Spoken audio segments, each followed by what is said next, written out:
Bonjour à tous, que la paix soit avec vous, belle lumière. De la doctrine de vérité.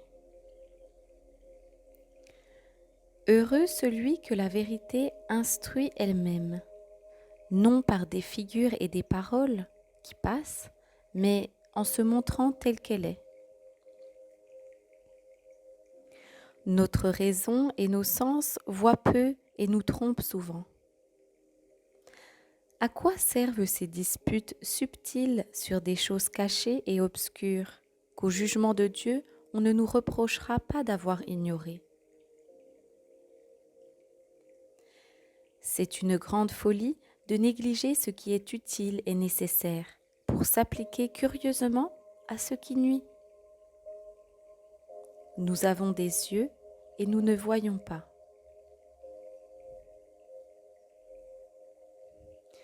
Ce que je veux dire, c'est de concentrer notre attention sur ce qui va nous aider à grandir, à cheminer vers Dieu, à purifier notre âme. Ne perdons pas de temps avec toutes ces choses négatives qui nous polluent l'esprit. Surtout actuellement, éteignons nos télés et reconnectons-nous, reconcentrons-nous à l'essentiel. Il ne faut pas nier la réalité, loin de là, mais ne pas nourrir ces énergies négatives, ces peurs, ces angoisses. Parlons-en brièvement, puis passons au sujet de la joie, du bonheur, l'amour, l'union, l'entraide, la foi. Que nous importe tout ce qu'on dit sur les genres et sur les espèces. Celui à qui Dieu parle est délivré de bien des opinions. Je parle ici de science innée. Tout vient de ce Dieu unique. De lui procède toute parole. Il en est le principe. Et c'est lui qui parle au-dedans de nous. Sans lui, nulle intelligence. Ô vérité qui êtes Dieu, faites que nous soyons avec vous dans un amour éternel. En vous est tout ce que nous désirons, tout ce que nous voulons.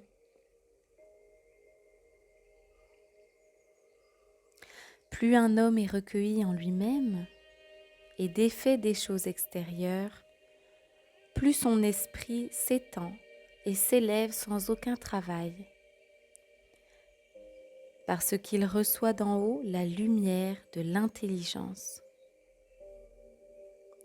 N'oublions pas que lui, c'est nous et que nous, c'est lui, mais que lui, c'est lui et que nous, c'est nous.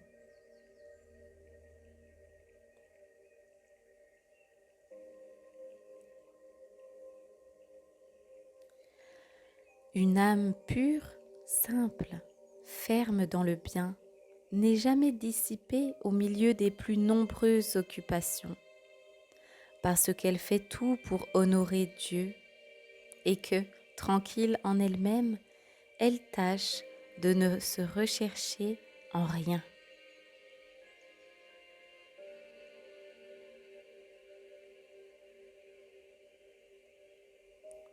L'homme bon et vraiment pieux dispose d'abord au-dedans de lui tout ce qu'il doit faire au dehors.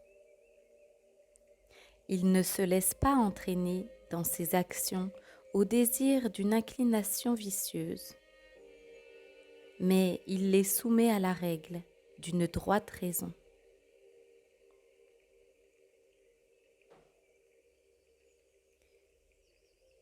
Qui a un plus rude combat à soutenir que celui qui travaille à se vaincre?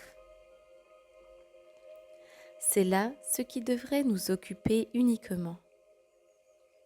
Combattre contre cette petite voix intérieure qui veut nous égarer. Devenir chaque jour plus fort contre cette voix, le malin, l'ego.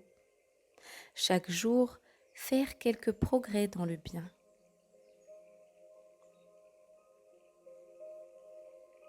Toute perfection dans cette vie est mêlée de quelques imperfections, et nous ne voyons rien qu'à travers une certaine obscurité. L'humble connaissance de l'homme est une voie plus sûre pour aller à Dieu que les recherches profondes de la science. Ce n'est pas qu'il faut blâmer la science, ni la simple connaissance d'aucune chose, car elle est bonne en soi et dans l'ordre de Dieu. Seulement, on doit préférer toujours une conscience pure et une vie sainte. Mais parce que trop de personnes s'occupent davantage de savoir que de bien vivre, ils s'égarent souvent et ne retirent que peu ou pas de fruits de leur travail. S'ils avaient autant d'ardeur pour extirper leurs vices et pour cultiver la vertu que pour remuer de vaines questions, on ne verrait pas tant de maux et de scandales dans le peuple. Certes, au jour du jugement, on ne nous demandera pas ce que nous avons lu, mais ce que nous avons fait. Oh, que la gloire du monde passe vite, qu'il y en a qui se perdent dans le siècle par une vaine science, par l'oubli du service de Dieu. Œuvrons pour la félicité éternelle, œuvrons pour notre vie future.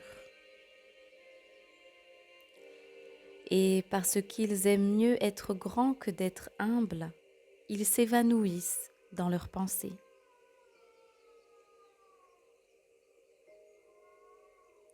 Celui-là est vraiment grand qui a une grande charité. Celui-là est vraiment grand qui est petit à ses propres yeux et pour qui les honneurs du monde ne sont qu'un pur néant.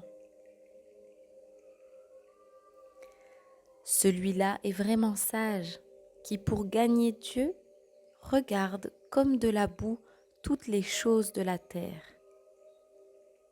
Celui-là possède la vraie science qui fait la volonté de Dieu et renonce à la sienne. Et je conclurai avec ceci. Il y a deux doctrines, mais il n'y a qu'une vérité. Il y a deux doctrines, l'une de Dieu, immuable comme lui, l'autre de l'homme, changeante comme lui. Dieu répand la première dans les âmes préparées à la recevoir, et la lumière qu'elle leur communique est une partie de lui-même, de la vérité substantielle et toujours vivante.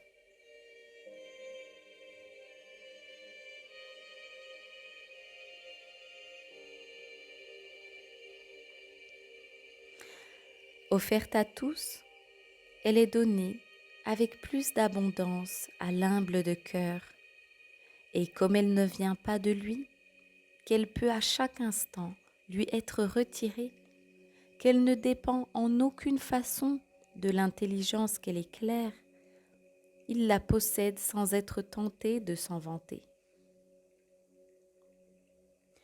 Puis la doctrine de l'homme, au contraire, flatte son orgueil parce que c'est lui qui a appris.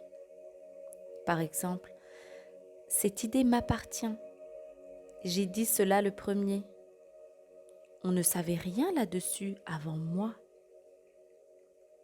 Iblis, Satan, a cheminé vers Dieu avec cette science de l'intelligence.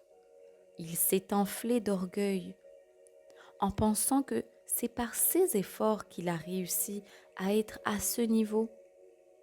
Or, ce n'est pas par ses efforts, mais parce que Dieu l'a bien voulu.